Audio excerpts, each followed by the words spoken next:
All right, so you're making a pitch deck for your nonprofit.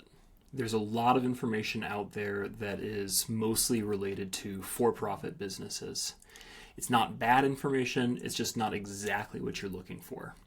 There are a lot of different flavors of the pitch deck, and so I want to walk you through some pro tips for how to think about doing it. So starting with tip number one. The old school rule used to be 20 minutes or less. That's how long it should take to get from the very start of your pitch deck to the end of your pitch deck, reading all the way through. I think that's changed. This is kind of less tested and more just my gut sense, but people are reading a lot less pitch decks than they used to. Donors are getting a lot more of them. It's becoming easier and easier to make a well-designed pitch deck with artificial intelligence.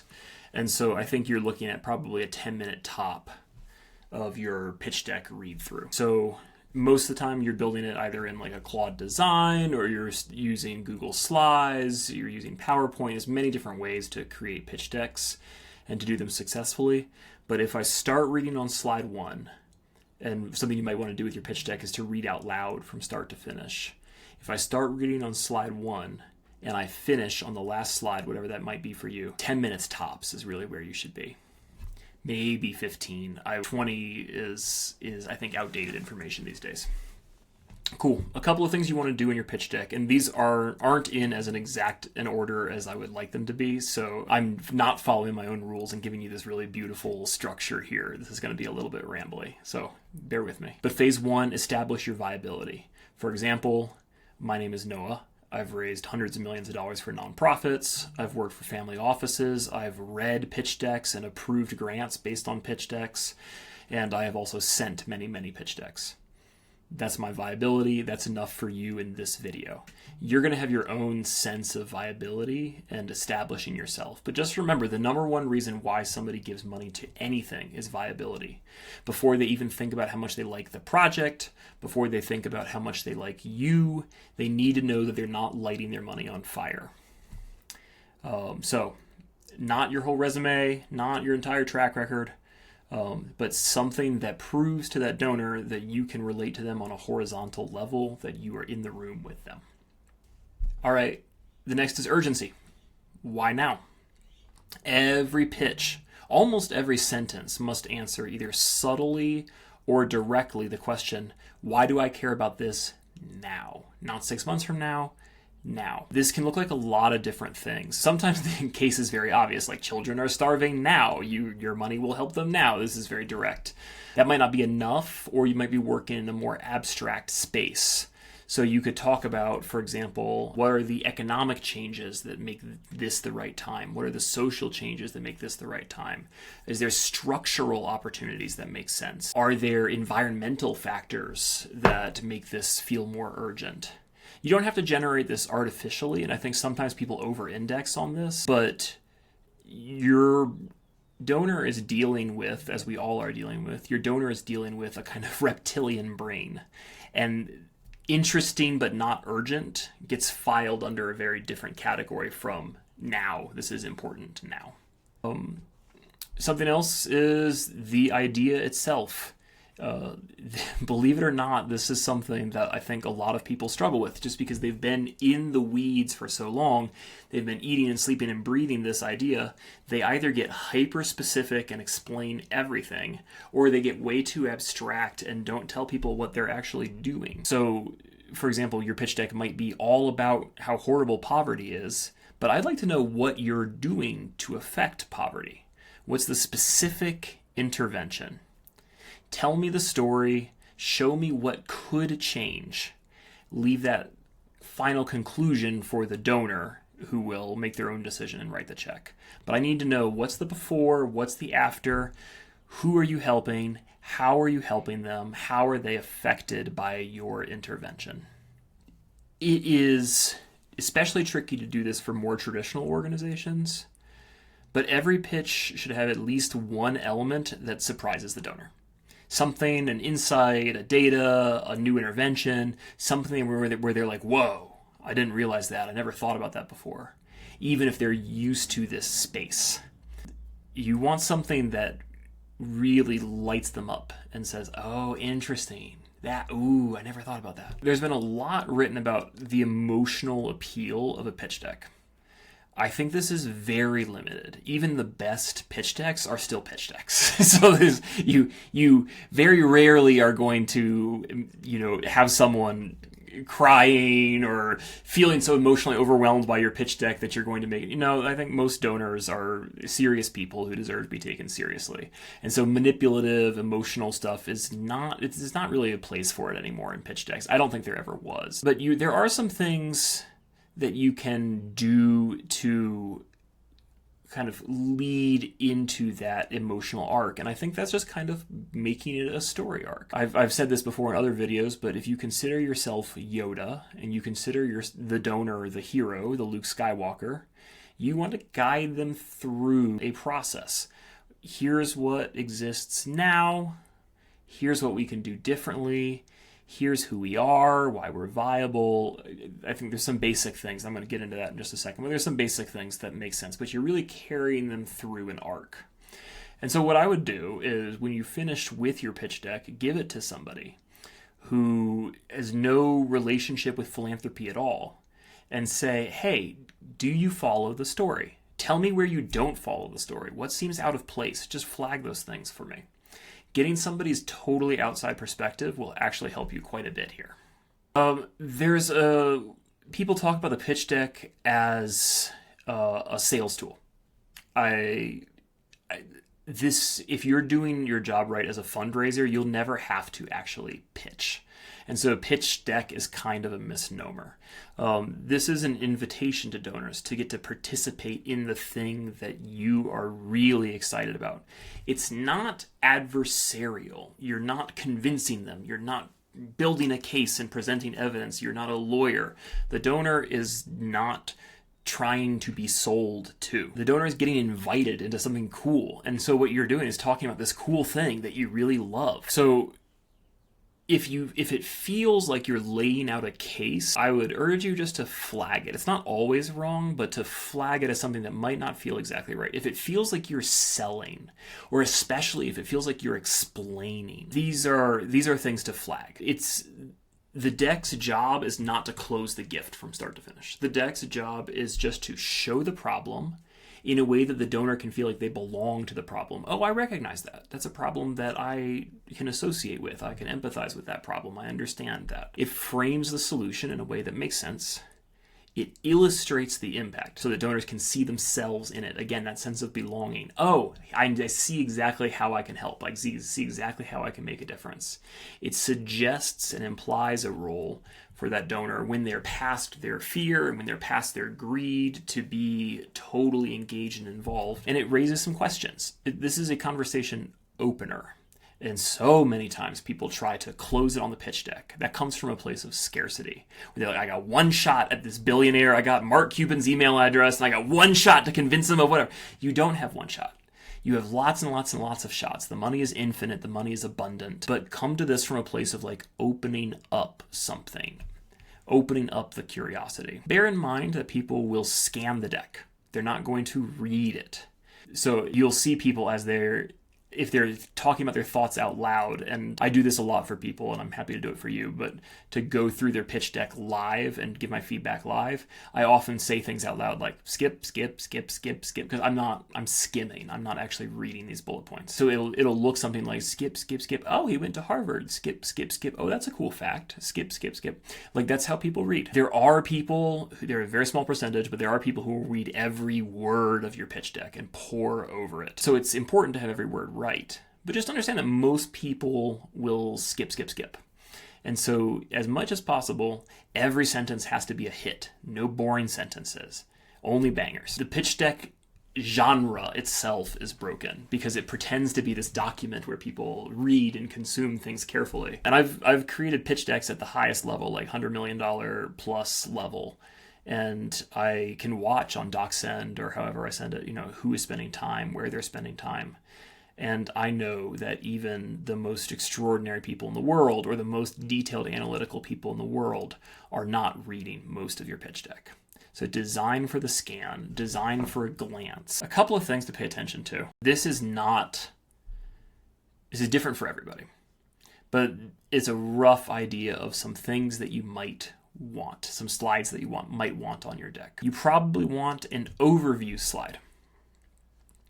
They want to know, and this is where the donor is looking for impact. Will it grow fast? Will it be big? What are the risks? How are those risks addressed? Why is this the right team?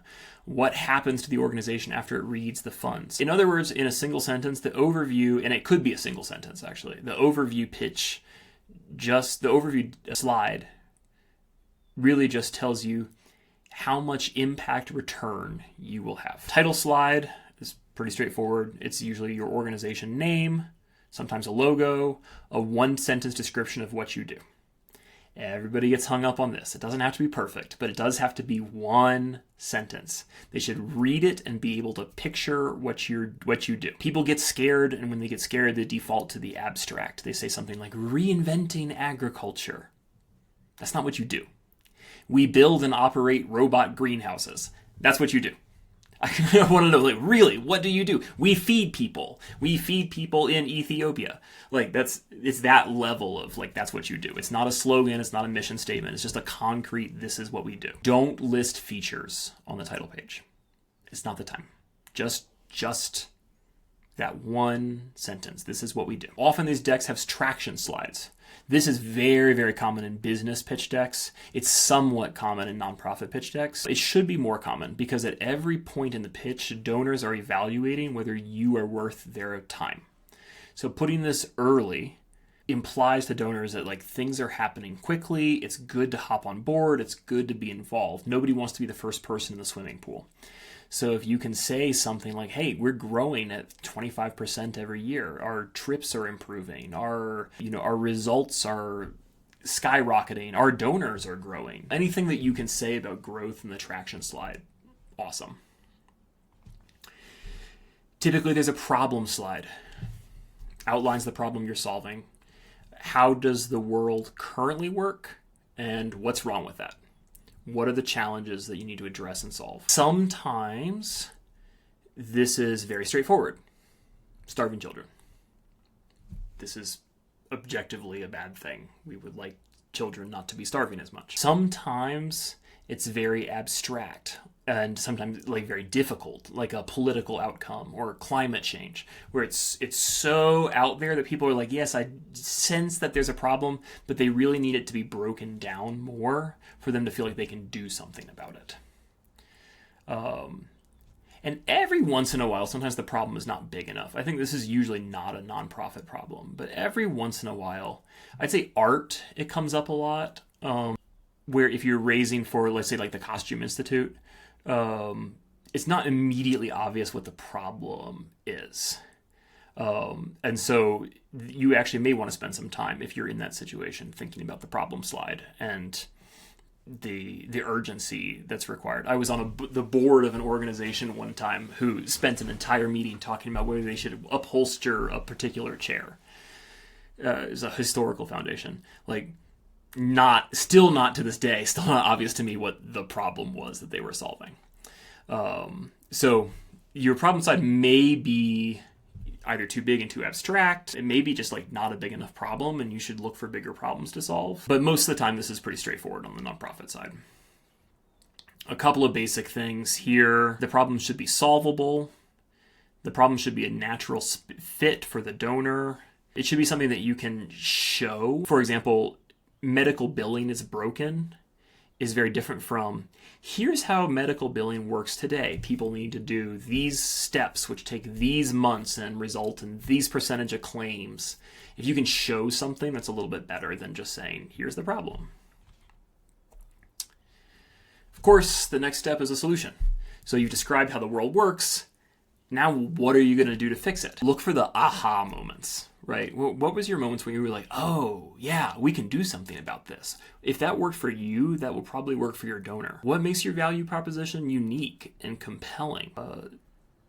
You don't have to... Nonprofits aren't really competitive with other nonprofits. They're competitive with buying a third vacation home or, that kind of thing. But you can look at people who do similar things to you. What is it that makes your thing sharp? How big can it get? Quantify this. Give me some numbers. Don't tell me that you have the fastest. Don't tell me you have the easiest. Like, give me real numbers here. Important on this slide, focus on what you're actually doing now. Not what you want to do in the future, hope to do in the future. The solution page is about what's happening now. EDs sometimes paint this like very optimistic vision of what the world will be like as soon as their solution gets into place. And donors see right through it. From the donor perspective, we want to see what's actually happening, and we're happy to support that. Sometimes that comes across as compensating for not having done very much, and so you never want to be in that position. Don't just tell me what you do, tell me how the people you're servicing interact with it and why that's valuable for them. And of course, like every slide, explaining just enough but not too much is the key, and so you want to go back and forth with some iterations there. You're gonna maybe want, sometimes you do, sometimes you won't, sometimes you don't want to slide about traction or timing. And this is either, on the timing side, it's like a why now, we talked about before, a sense of urgency. Why hasn't this been tried before? Or what makes this the perfect time to act? And then you can also have a traction slide, which we talked about before. How to demonstrate that things are moving fast. Donors want velocity, which is speed up in the right direction. It's sometimes nice to have a scale of the opportunity slide. And so to give people a bigger feeling, don't do something vague or made up here. Base your numbers on actual calculations. But something that's like, hey, this has the opportunity to grow. Point it in the right direction. If there are 60 million people around the globe who are in literal slavery, we can solve that problem. Here's how we're doing it. Phase 1, phase 2, phase 3, that type of thing. In the business world, this would be your total addressable market slide. You want to have something along those lines, something that establishes the scope and the vision of your reach. So we're going from providing clean water to 50,000 people to 50 million people, something like that. This can be a separate slide about a scalable model, or it can be like that same slide that we just discussed last time. The team slide. Interestingly, this is a real hang up for people. It seems like it's very straightforward, but it's not, actually. If your team is super diverse, have pictures of your faces. If your team is not super diverse, don't have pictures of your faces. That's, from a fundraising perspective, both of those things make sense. And if your team is not super diverse, consider making it super diverse. Those are sometimes great teams, and sometimes that'll help you more with your actual projects. The most important thing about this slide, though, is that the donors understand the caliber of the people you're working with. So if somebody went to Harvard, it should say Harvard. If somebody worked for the ACLU, it should say the ACLU. If there's name brands, if there's leadership credentials, 15 plus years leading nonprofits with $50 million budgets, 400% growth rate, PhD in environmental policy. It's that kind of thing. It's actually deeply important, especially if it's domain knowledge, right? If you have knowledge in this space that sets yourself up. This is like maybe one or two, it should say like Harvard University, comma, PhD in environmental policy. It's not like graduated from Harvard in 2016, like, and it's also not just pictures of cool people, and it's also not, and God, I can't stand this, it's also not cutesy things. You're asking somebody for millions of dollars. So don't come in and say, their pet golden retriever is blah, blah, blah, or just, guys, come on, like, not the time. You're demonstrating that you can handle somebody's money well. So handle it well. Show me what you can do. Show me your skills. Show me that you're a trusted expert. This is the best opportunity, besides like maybe a testimonial slide, this is the best opportunity for you to demonstrate your viability. You want to have an ask slide. How much are you raising? In the nonprofit parlance is usually like, what's your gap? That's the question that people will ask. And we are raising, that should have a timeline attached to it. We're raising $5 million over the next 24 months to scale our programs and drive our impact in such and such a way. You can be specific about how you're using the funds. This $3 million is for program expansion, $1 million is for technology development, or whatever. That doesn't mean the gifts coming in are restricted, but you should describe to people what you're doing with the money. It's amazing how often that doesn't happen. Trust me is not a good thing to imply on a pitch deck. You should tell people what you're doing with their money. How do we know it's going to be successful? This slide is a good time to talk about metrics. If we raise $5 million, we hope to have this impact. This is what we're reporting back on. It is occasionally the right idea, depends on which stage of organization you're at, but it's occasionally the right idea to have a slide demonstrating how you currently fund your work. A lot of people will have the instinct, oh, I don't want to reveal my funders. That's because I don't want to make them think I have a ton of money. It actually does the opposite. When people sense that other people have bet on you, they want to bet on you too. And so this is a way to increase viability. You want to highlight not only who those funders are, but especially if you have a good balance, like 60% of our funding comes from major donors, 30% comes from corporates, 10% comes from earned income, or whatever your balance is. People will be really excited about that. Another thing you can do, depending on the type of organization you're talking about, if you're doing direct beneficiary work, it costs $50 to feed a child for a year, or anything that's on the cost per beneficiary scope. This is a good time to start bringing that stuff in. Timelines for how you're going to use the money are useful here too. Doesn't all have to be on the same slide, obviously. You can break this out. But in this category, in the first 6 months, we're going to do this. In the next 12 months, we're going to do this. 18 months, we're going to do this. You're going to have in this process a lot of slides that you think people will really want to see, but they don't fit into the categories that I was just talking about. Put them in the appendix. Every good slide deck has a big old appendix. You can throw whatever data you want to in the appendix. It's probably worth saying a couple things about the design of decks. Optimize for clarity. Beauty is secondary. They should aid comprehension. Get rid of anything that might distract from your main point. Don't get fancy, don't get complicated, especially in your diagrams. You can make it look good, but its primary purpose is to communicate. And then I think just look for ways at each one of these slides to exceed the donor's expectations. I hope that helps. Good luck.